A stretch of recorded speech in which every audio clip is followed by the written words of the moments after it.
تو اب وہ لوگوں سے عقیدت کا خواہش مند بھی ہوتا ہے، مجھے مانو، میرے سامنے جھکو، میری تعظیم کرو، میرے ساتھ سرکشی مت کرو۔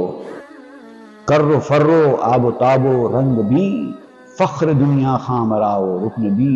میری شان و شوکت کو دیکھو، میری رونق کو دیکھو، میری چمک دمک کو دیکھو، میرے رنگوں کو دیکھو۔ تمہارے پاس آنکھیں تو ہیں نا، اور تم دیکھ بھی رہے ہو، پھر انکار کیوں کرتے ہو؟ مجھے فخر دنیا کہو، مجھے رکن دین کہو، دین کا رکن، دین کا ستون کہو۔ اب جو اس طرح کے جعلی شیخ ہوتے ہیں نا، ان کی یہ بھی ایک علامت ہوتی ہے، وہ اپنے آپ کو خطابات دیتے ہیں، خود خطابی کے مرض میں مبتلا ہوتے ہیں۔ آپ دیکھیے ہر کسی کا کچھ نہ کچھ خطاب انہوں نے خود رکھ لیا ہے، کسی کا یہ خطاب، کسی کا وہ خطاب۔ کس نے دیا آپ کو یہ خطاب؟ کسی نے نہیں، خود نے رکھ لیا، یا تو خود نے رکھ لیا یا خود ان کے چاہنے والوں نے دے دیا۔ حالانکہ خطاب بڑا آدمی چھوٹے آدمی کو دیتا ہے، یہ چھوٹے لوگ بڑے کو خطاب کیسے دے رہے ہیں؟ نہیں، آپ کہتے ہیں وہ گیدڑ کا طریقہ کار ہے۔